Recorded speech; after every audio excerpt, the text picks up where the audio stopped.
Welcome to Ask the Experts, a web series designed to provide you with practical information on business and finance. I'm your host, Nicole Pride. I cannot tell you how super duper happy I am to have our two guests here today. They are so knowledgeable and inspiring, and they just have great spirits. And I know that you are going to have great takeaways that you can use moving forward. And so, with that, we are talking about owning real estate on an international level. Some of you may have been considering just buying property in the US. Well, you know what? We want you to expand your thinking and get tangible tips today about how to start to look at buying real estate abroad. So with us today is our two guests, Sheldene Millington and Adanna Davis, who, again, I know will just leave you feeling inspired and informed. Sheldene is a college professor who instructs at institutions in New Jersey and New York. And she is equipped with her MBA, giving information to her students, lecturing on economics, business, entrepreneurship, and financial management. And she has a wealth of information. She has included in her portfolio is more than 16 years at a major financial Wall Street firm. And so she has that information with her that informs her how to move forward, and will give you some tidbits today. She is also an investor in multiple properties here in New Jersey, central New Jersey, but then also, as she will share, abroad, one pending property, but then also some other properties that she'll talk about a little later. Adanna Davis, she is an accomplished, published, and tenured clinical scientist within the pharmaceutical industry. She has more than 20 years of experience, and her most recent role as a head of clinical strategy and operations in oncology. She also teaches as well, using her background to share her knowledge with others at Middlesex County College. And she's teaching in anatomy and physiology.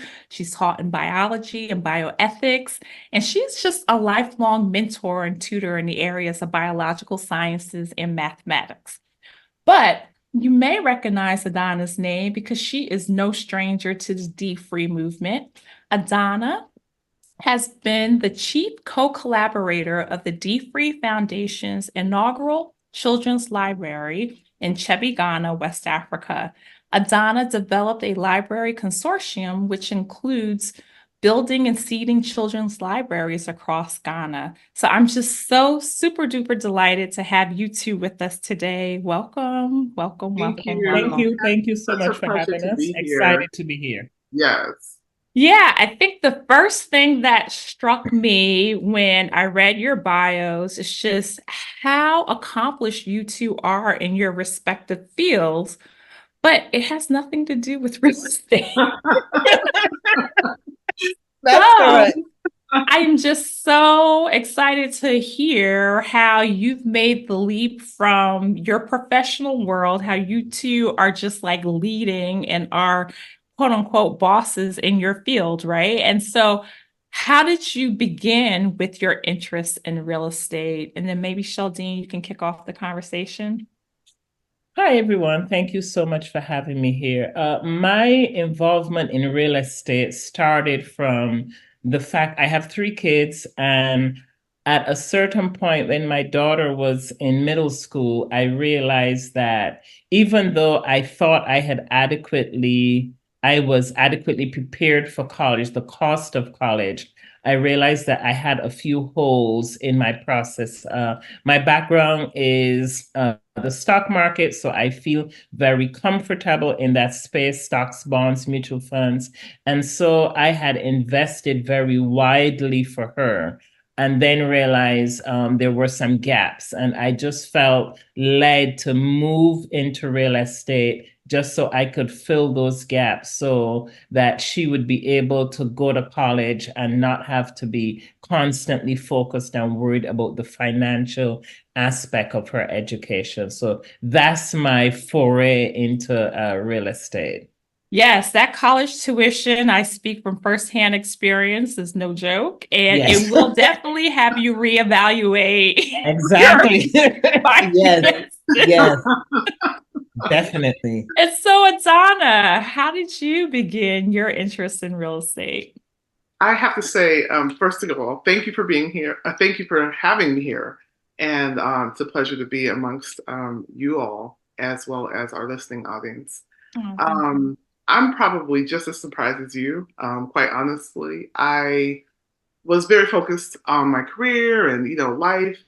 And um, as just sharing stories like with family and understanding, our heritage, I learned that, you know, real estate was actually in my DNA. So my maternal grandmother was very active with my maternal grandfather. They were very active early on in real estate and set the pace, I would say, for me in that space. And growing up, they were doing real estate transactions all along the way. And I really did not have any knowledge of it. And I really kind of, as I, just traversed in life and started uh, purchasing, my own personal property and home, then I realized in telling stories, with family and friends and things, learning about our heritage, and I was like, oh, this is in my blood. So, um, I just came about it, I would say naturally, just Yeah. organically. Yeah. I think that's just so interesting that they were so involved in real estate, but it's not like they sat you down and said, "Here, Donna, this is the first step. This is what you do," and you just naturally gravitated to it. Yeah, yeah, Yeah. yeah. That's how things happen, I guess, sometimes. Okay. And so, can you both tell us about the type of properties that you have in the US? Because I take it you started in the US first before you started buying property internationally.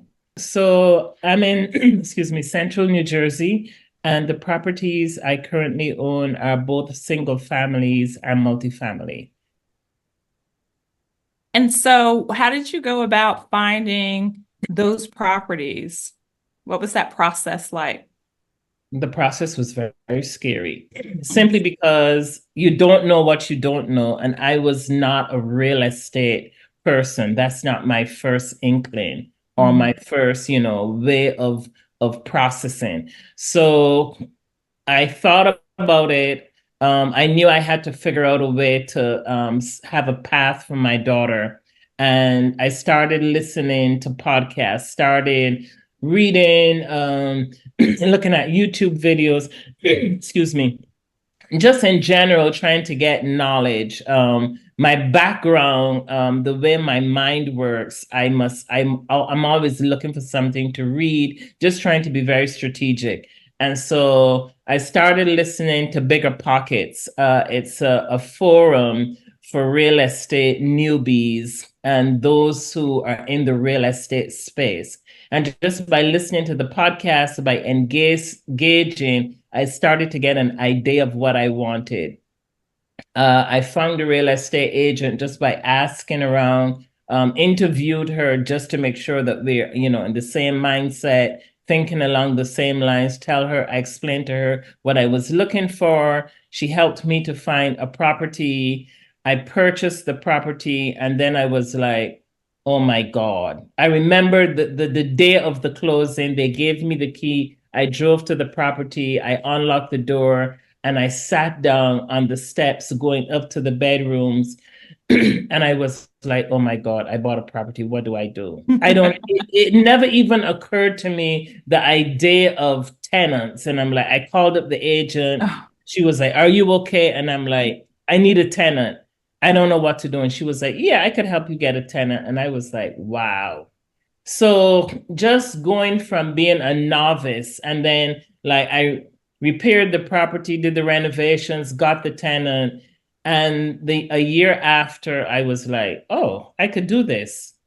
I just put a system in place, tenant pays the rent, any repairs have to be done. And just by having a process in place, I was able to buy one property, then buy the second property, buy the third, and I just kept going.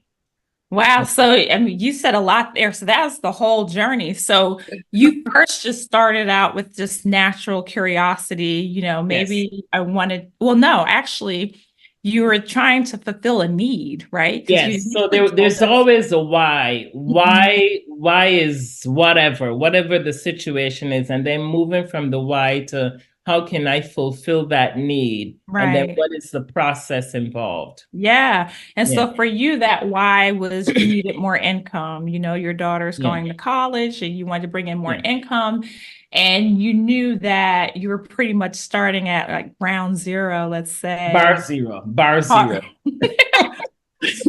with No knowledge. information, Zero no knowledge. knowledge, No. nothing. No. And you just started by consuming information, right? Yes. And I think you said Bigger Pockets is the name Yes, of the podcast. biggerpockets.com is a forum for anyone who's interested in real estate, anyone who wants knowledge on how to further their real estate career. And you don't have to be an agent, just people Right. coming together to share knowledge. So you found a resource because you were thirsty, hungry for the information, and that gave you more knowledge for you to feel comfortable about moving forward a bit. And Yes. then fast forward, you purchased your first property, and then reality hit, right? Oh Is yeah. that Oh yeah. Terrified. Yeah. yeah. Yeah. Just taking baby steps and figuring it out as you go. Okay. Yeah. And so, Adanna, what's your story? How did you get started in real estate? Wow. I, you know, I think for me it was starting small. Um, it was as Sheldene has described it, it's quite scary. When you think about you need money, you need the time, you need to have some level of engagement, and I would say exposure as well. I mean, Mhm. having the exposure, being around that with my grandparents. I had a couple of friends who had ventured and done very well in real estate as well. And so, And what did that look like for you in the US? So, you started out in the US 1st. right, so I purchased like my first condominium, when I was in my early 20s, and that was for my personal, home at the Hmm. time. And I did a home buying class, just to learn, okay, what are the components? You need a real estate agent, you need a real estate attorney, you know, um, uh, so all of those, players, if you will, but just getting that exposure to those people who are experts in those areas, and building a team. So I have an A team, and I like to call them, Team Adanna. So I have a realtor, I have a real estate attorney, I have another female in who's well versed in the industry, who owns a trust company now. So um, or I'm sorry, a title company. So all of Hmm. those components, all of those, and so that was my first kind of exposure to the players of the game, if you will, Hmm. Hmm. and to surround myself and glean information and understand and have them walk me through the process initially. Bought the first condo, and that was quite an daunting experience, just preparing myself to get to the table to sign the documents and Right. become an owner of a property. I mean, the number of documents you have to sign and understand, like, what am I signing? You feel like you're signing your life away, but you have to take that experience and walk in, each step of that experience to understand what it's like. Because we can share all this information, but until you, um, you know, actually execute on it, and until you actually move forward and walk through it yourself, that's when the manifestation comes. So for me, it was initially a condo here, and I bought multiple single family dwellings for myself, bought them, sold them, and then stepped out into the real estate, the international real estate space. Okay, so that's a great segue. And so, what what was the catalyst for you to start real estate outside of the US? Honestly, as part of the historical stories that we shared as a family, understanding that it was a captivating share, if you will, that my mother was telling me about, my grandmother, literally opening up newspapers and looking in the classified. And I know we have Google and other sources to get this information nowadays, but back in the day, if you will, it was the classifieds in the newspapers, and there were listings. My grandmother would just take a look at listings, and come to find out she had purchased a property literally in Brazil. Wow. It's a piece of land, so nothing on it, et cetera. Blind, obviously. She hadn't been to Brazil, so she purchased it, and I didn't. I was like, wow, what must that be like, But that it was an unconscious and unbeknownst to me, that was a catalyst for me. And so Hmm. fast forward to 2020. In fact, God sent me to Costa Rica. I'm a world traveler, so I was like, oh, of course I'll go. But we're in the middle of a pandemic, so that was quite daunting. I'm like, you want me to go? And I did not have my real estate glasses or lenses on at the time, so I was not going for that purpose. But So you were just in Costa Rica for vacation because God, yeah, or God kind of personal? told me, yes, yeah, Yeah. just personally, okay, go.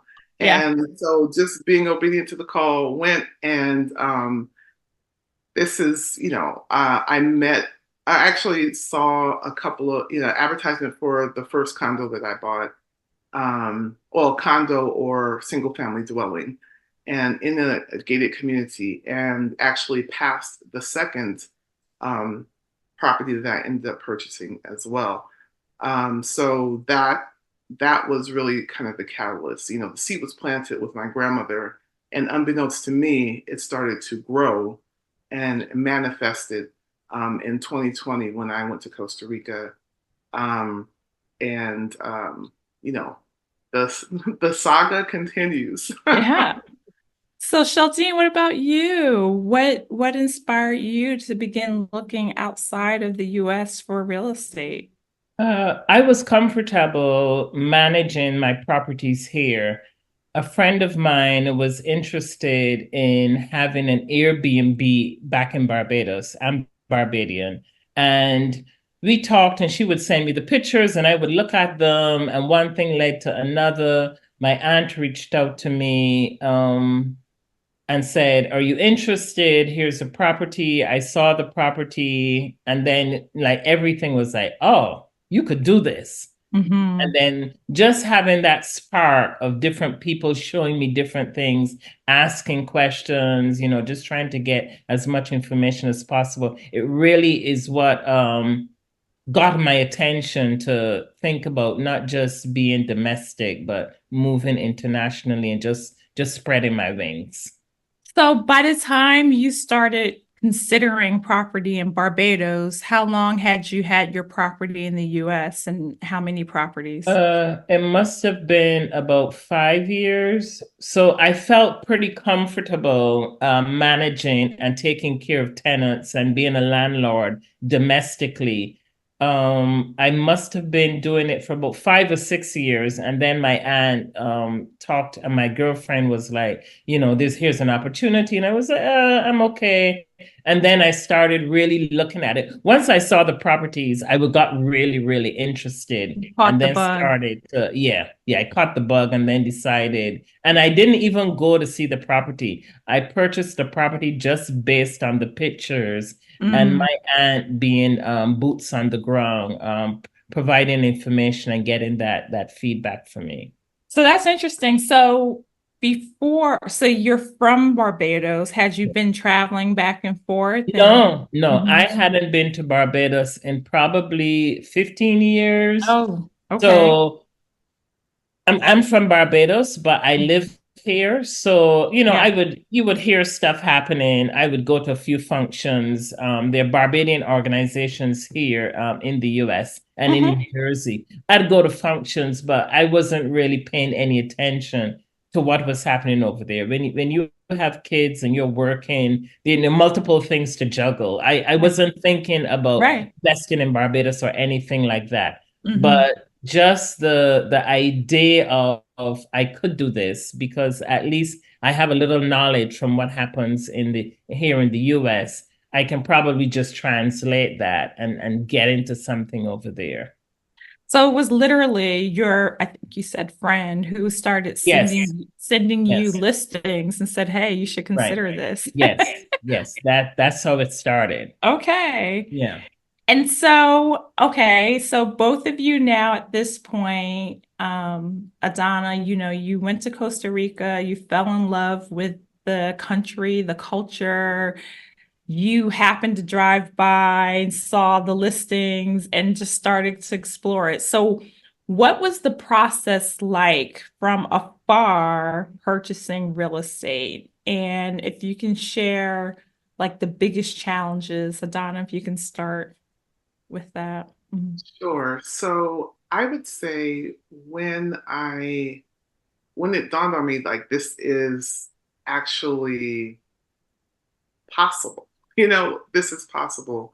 You know, um, I went to the first property, and there was just a natural connection with the HOA president. She showed me a couple of the units in this gated community, and she said, "Oh, you could be my neighbor." And we laughed. I'm laughing like, "Oh yeah, that's seems like a dream, sure." But as things continue to materialize, in terms of speaking to the developer and understanding, what was involved, and I mean, it was a no-brainer. But I have to say, I'm like, this is a whole nother country. I'm like, I have no, I don't have family, I have no rooting there, but I really had to kind of lean on my faith. And I would say just the patience to understand um, what what I didn't know, and Mhm. kind of lean on understanding. Okay, the process is different. This is a whole other country. You need to know the laws of the land and need to know people who understand that, who can help to share that with you. And so that was key for me. Just Mhm. knowing the HOA president, knowing the developer and the developer's daughter, understanding that it wasn't so easy to obtain a mortgage because I'm not even a citizen or a resident of Costa Rica at that time. And so, um, who is then going to help, me navigate? Because I don't want to get into something that there's no way out, or any of the possibilities that I didn't even know were possible, right? So what Um, type of support did you have? so each of those, the two people that I named, they were just instrumental. They just jumped right on and helped me because Okay. they wanted to see that happen for me. Mhm. Um, it was divine, quite honestly. We So I'll give you an example of just one of the things when we were putting together the contract. Literally, it was a couple of pages because it was very limited. They hadn't really done this before. They were kind of new, and they had a couple of properties in the development. There weren't very many at that time, and here Mhm. I am, an expat, looking to do this. Costa Rica is a Spanish-speaking country, Mhm. but they do speak English. So we were looking for an attorney, a real estate attorney, who could translate, and help us navigate the contract. Right. So all of that said, the translator ended up becoming the attorney to help both of us on both sides, Yes. and now we're all friends, and that's my real estate attorney. Mhm. So those were key players, to say, key elements, key people who kind of helped me walk along and got the ball rolling for me. Mhm. So one of the things that the developer shared with me, and I think this is I guess, a gem in terms of going into spaces and places that you might not know what the landscape holds and supports. She did mention to me, even if you don't buy in this development, wherever you might buy, just make sure that they have a water source. So that was Mhm. really key for me. Now, that's Mhm. not something that we would think of maybe in the United States. Right. You build a Mhm. home, you have the indoor plumbing, et cetera, et cetera. But if there's no water to source the Mhm. property, Mhm. then that could be an element. So that could Mhm. be a real issue and a real situation. Right. But sometimes people being, remote, let's just say, being located in the United States and buying something blindly and not understanding that you can't build on it if it doesn't have a water source, that was a huge piece of information that was key and pivotal for me understanding and navigating not just the initial property, but the future properties. Right. And yeah, it's just having the local support that you need to be able to guide you through the process. And Absolutely. so, Sheldene, what about you? What is the biggest challenge that you had from, being afar, trying to go through the process and, eye-awakening moments you may have had? Yeah. I feel that the biggest challenge I had was myself. I think Mm. living in the US, you get exposure to the way we do things. We're a microwave society. We like to order something and have it come within 24 hours, within 48 hours. We're used to operating at a very quick pace. We're used to Mhm. saying something and having it done. You call some person, you get a response. You send an email, somebody responds in 24 hours. We're just used to a certain pace. Mhm. And outside of the US, it took me a while to figure out that other countries don't operate the way we do. And so I had to create a mental adjustment and Mhm. realize that I can send an email today. It may take a couple of days before I get a response. I Mhm. may call a business and they may not pick up the phone by the second ring. And just Right. understanding the logistics of a different culture, they do True. things very differently. Yeah. So I am in the process of purchasing a property in Accra, Ghana, and my real estate agent there reached out to me and said that the sellers over there want to meet me. That never happens in the US. I've bought and Mhm. sold properties in the US and never met the seller or the buyer. Right. Right. In this country, we are transaction driven. Mhm. Mhm. You get it done, you move on to something else. In another country, in other countries, they want to establish a relationship, they want to get to know you, and it's just a totally different culture. And just understanding that and realizing, yes, I reached out to the lawyer this morning, it's now 24 hours and he hasn't responded, and then I'm following up again, I haven't heard anything, kindly provide an update. And his response is like, well, there's only going to be an update if something goes wrong. And in my mind, I'm thinking, I don't want anything to go wrong. This is why I'm asking for an update. Yeah. It just it's just a totally different way of thinking. The thought process is very different. And then another challenge that you have to think about is here in this country, there's certain costs that are like set in stone. In other countries, doesn't work like that. So I could go to NewJersey.gov and set up an LLC in less than 10 minutes and only pay, I think it's like $128 or whatever. In Mhm. other countries, to set up a business, and the properties I buy outside of the US, I don't buy them in my name. I purchase them. I set up a company and purchase the properties through the company.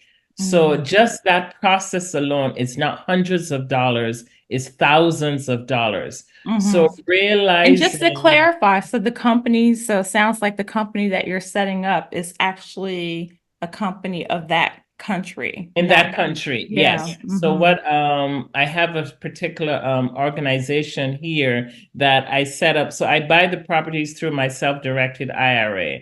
So I set up an LLC here that sends the funds to an LLC in that country, and the LLC purchases the properties there.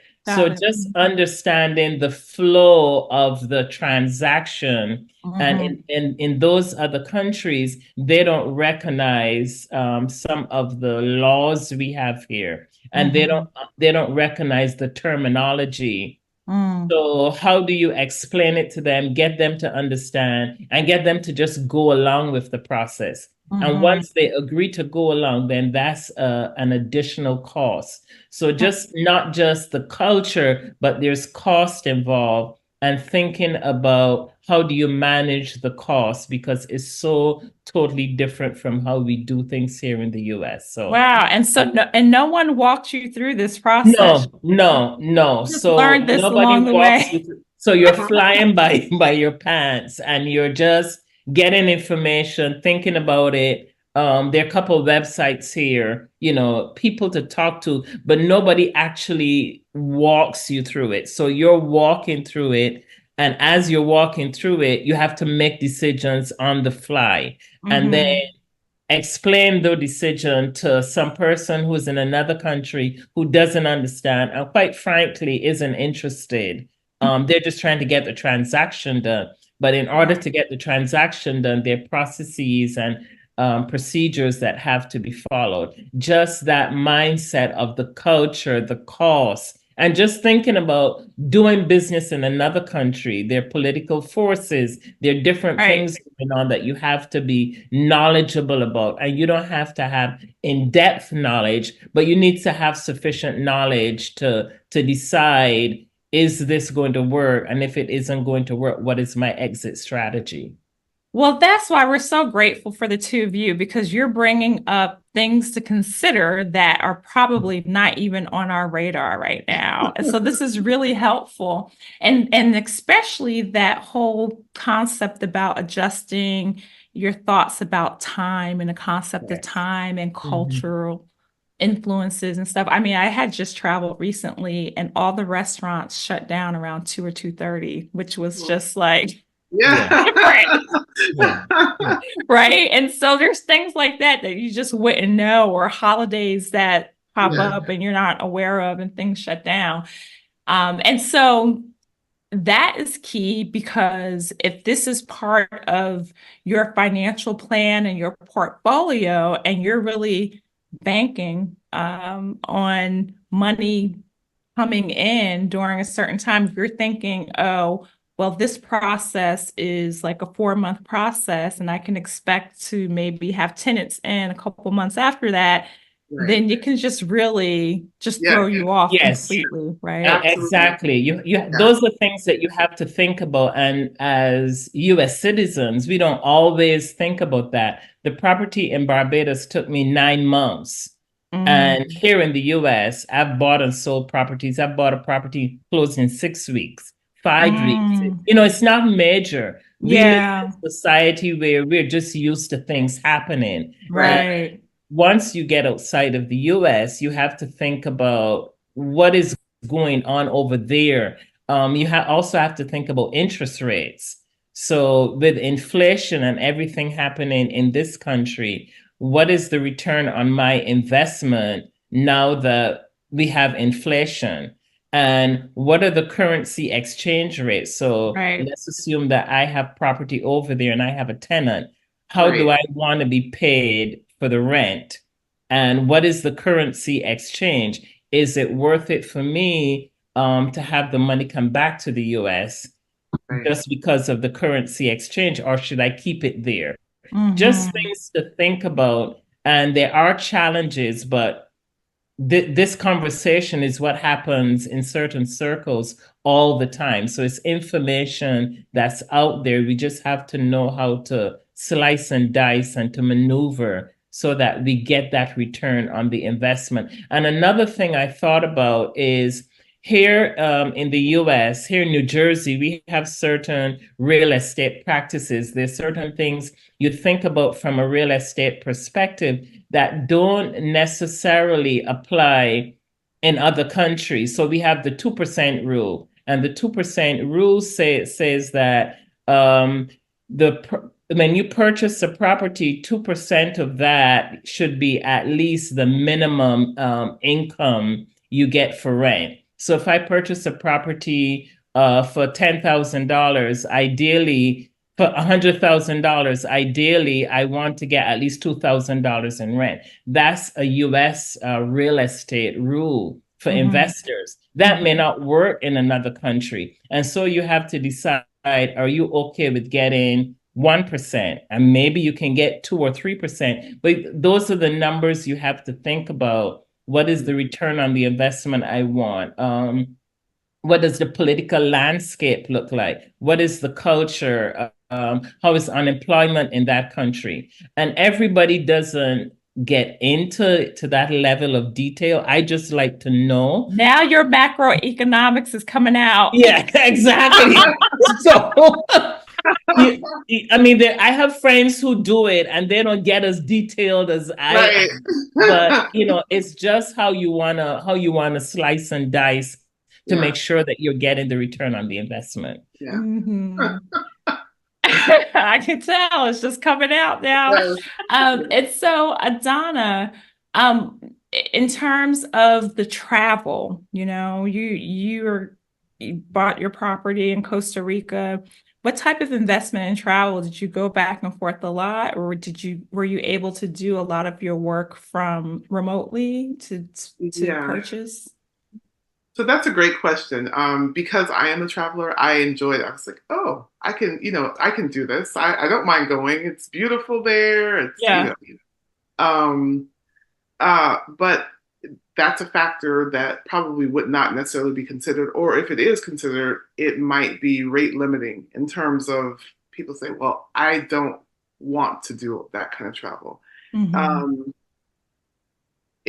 Initially I did. I had to walk in those footsteps to understand, because one of the properties, and eventually, multiple, will be part of Airbnb. So me sharing that experience of what it takes, or and what it is to be there and actually walk in the steps, let's say, or traverse the landscape that my target, let's say, clients or would walk.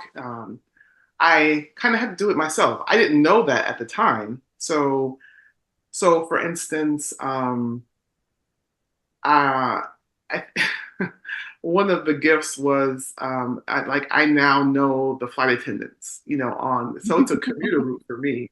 But Costa Rica, like some other countries, set up different programs to appease more tourism and people coming to actually invest in their countries. And so Costa Rica, for instance, has a digital nomad program where you don't necessarily have to be a resident, but you can stay there for an extended amount of time, whether it's greater than 90 days. Basically work from there. So there would be times where, I wasn't going into the office, and this was during the pandemic. So I would go to Costa Rica. So I was working from home, but home in Costa Rica. Awesome. And so they have 5G, so connect right away, total experience, doing, so that was my experience in that sense. And then also as a tourist, understanding, what's around me, what would be attractive to people who would come and be doing short stays or vacations, etc. So that travel could be rate limiting, but I just didn't let that. I think you have to have that tenacity and that passion for what it is that you're doing, what you have decided to do. And then the faith that even if it looks fearful or looks insurmountable, just to do it anyway, quite honestly. And so that's just, my approach. And it's really a matter of perspective that has helped me, be as quote unquote successful, and success, looks different to different people. But I think travel was not rate limiting for me in that sense. And it definitely helped that it was in a beautiful space. So, Adanna, you travel to a different country, like some of us go to the corner store or the pharmacy. But it sounds like you two have different models, right? So you are focused on using your property as an Airbnb and to really experience the property and the community, to be able to communicate that and to market and advertise is key. Where Sheldene, you're looking for local folks who already know the community, who already know the areas a little bit more intimately, and maybe not necessarily needing to experience it. Did you do a lot of it from remotely, or did you travel back and forth a lot? So I didn't travel back and forth. As a matter of fact, I never saw the property before I bought it. I never visited. I didn't go back to Barbados. I had boots on the ground. I had friends, my aunt. I would ask questions. They would send videos. And just based on that information, I decided to move forward. Same thing with the property in Ghana. I don't travel like Adanna. And so just having boots on the ground in those places, who could be my eyes and ears and sort of bring back reports and tell me what's going on. That's how I've been able to move forward. And so what does that team look like in terms of for you to be able to manage your properties remotely? So I feel it's really important, as you mentioned, to have a team around you. So I have a real estate lawyer wherever I want to buy property, simply because I don't know the laws of the land. I get a real estate lawyer. I have a real estate, I have an accountant. I have an agent. I have friends or people who can investigate, people who can ask questions, people who can go to land tax and confirm what the land taxes are. In Barbados and in Ghana, I'm finding out that there are times where the water flow is compromised. There are times where there may not be electricity. So just thinking about, how do I manage that? I need some person to check that out. So do I need to have a water tank?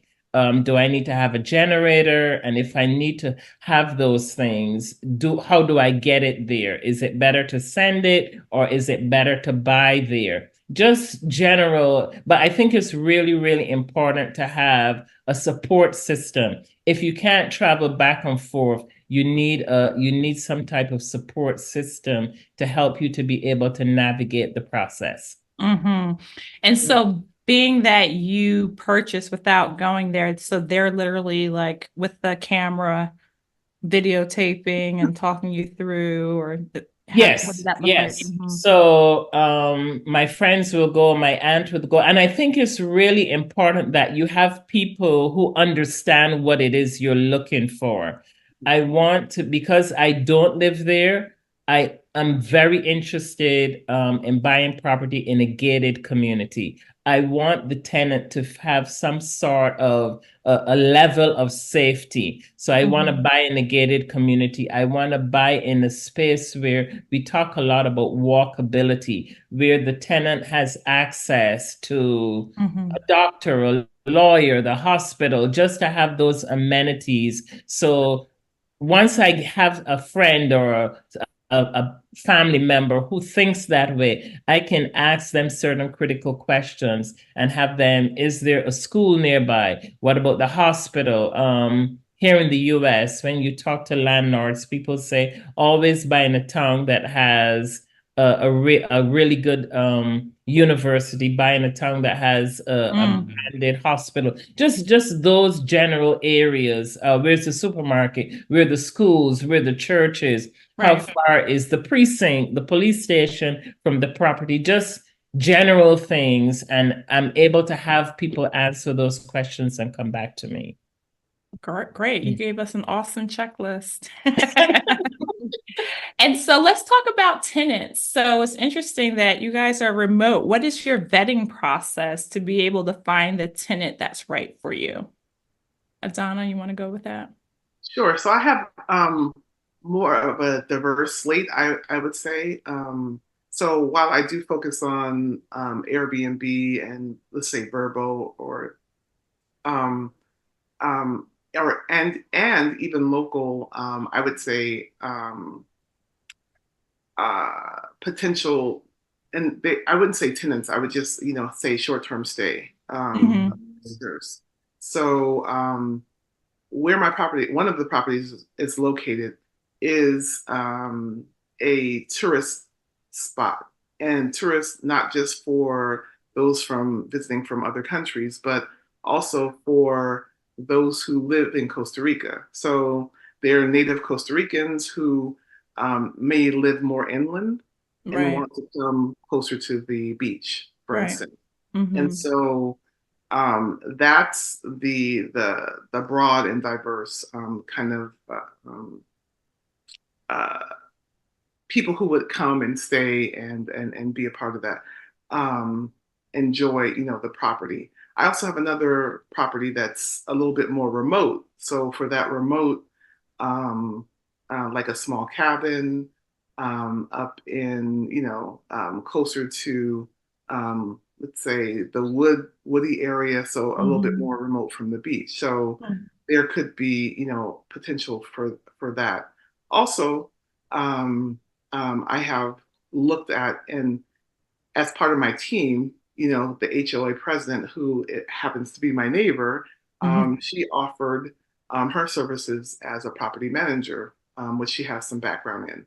Mm-hmm. So she can help, I would say, scope out or tailor what the advertising description is for select parties who would want certain things. Do you want that kind of touristy feel, closer to the beach, Mm-hmm.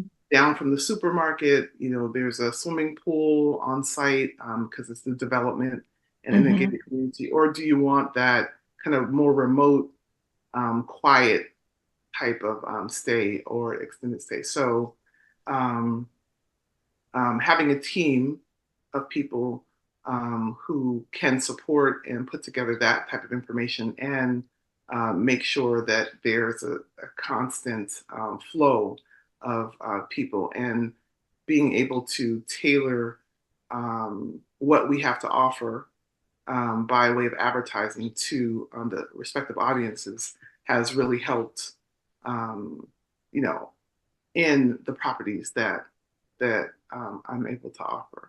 Yeah, and I think it's interesting that you have two different types of property that expands your opportunity for people to stay there. And then with that model of a Airbnb or Vrbo, is that it's there's the ease with that. There's a process with that. And with the rating system too, that helps you identify people who might be appropriate for your property.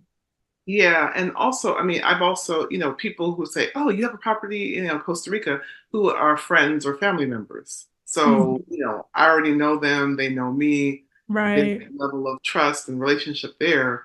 And if they're looking for, a quick trip, a week Yeah. or so, I can offer that, as an opportunity for them to stay and, Perfect. Yeah. And it's yeah, nice and clean that way. You go through absolutely. you send them the link.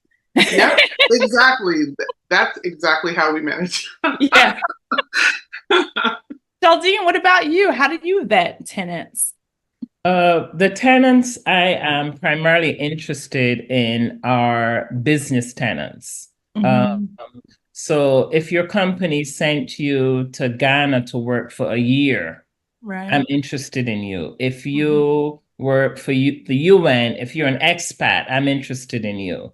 I am primarily focused on tenants that can bring a high rate of return on interest on my investment. So I am interested in that demographic. So I reach out to real estate agents and have them vet just in that area, just because that's what I am primarily focused on. Most of the properties are in the areas close to businesses. And I want that just so I attract that type of tenant, a tenant Right. who has access to his job, he can walk to work, close to hospitals, just in that space. Now, do you ever work directly with companies to find a tenant or strictly through the real estate agent? So I have the agent work with companies. Mm-hmm. I don't do it myself just because of my hands are full here in the US with the properties and school and all the different things I have Right. bubbling. So I'll have the agent in Barbados or Ghana reach out to those businesses. So here's an example. The tenant I have in Barbados has been in Barbados since COVID because Barbados has a visa program. It's called the Welcome Stamp, where anyone in the world can get a special visa, go to Barbados and live. And he's from Ireland and he came to Barbados, got the visa, and he now lives there. So that's the type of tenant that I want to attract. He works there, he works for a US company. He's Irish, he works for a US company, and he lives in Barbados. I love it. Totally, totally global. And he pays his rent in USD. Totally, totally global. So that's the type of demographic that I'm looking to attract. Now, that program sounds similar to what Adanna mentioned in Costa Rica. So I Correct. wonder if this is something that's pretty common in other countries since Yeah, COVID. That makes the since COVID, Mhm. most developing countries have Yeah, had this type of program just as a way to bring in people who don't want to be in developed countries like the US and Canada and the UK, bring them to developing countries to bring the income in because the price for the visa is very different from if you were just coming, to visit. So right. it's Right. just another way of countries bringing in international dollars. Right. Wow, So it sounds like the timing is ripe then for Yes, international absolutely. real estate. definitely. Absolutely. Definitely. It is truly, truly worth it. Yeah. Mhm. Yeah. So, what would you say to someone who, so now I'm sure after your feedback and the information that you're giving, that people are a little bit more inspired now to pursue investing in real estate abroad. So, but still maybe feeling a little timid, like maybe you guys are outliers, like this sounds all good and well for you, Sheldene and Adanna, but I don't know. So, what would you say, Adanna, to someone who still has reservations? Sure. So I would say, uh, and this is just me. I guess this is the adventurous side of me, but I think with anything, it's really a matter of perspective. Like if you have an interest, if you um, just try it. Do it scared. Um, like us, while we didn't know that we had those resources around us, we just took the leap of faith and developed relationships and built an understanding for what it is that we wanted to do. Mhm. Um, and as we developed traction along the way, that was encouraging for us. So we Yeah. have to start somewhere. Mhm. We are resources ourselves. So, Mhm. if look around you because you probably are not aware that you have resources right around you and you can ask those questions, etc. So for me, like I have a real estate attorney in Costa Rica, but it was someone I met by way of the first property that I was purchasing. She started out as, she was just going to translate the contract for us to make sure Mhm. that, filing the contract, it had to be in Spanish.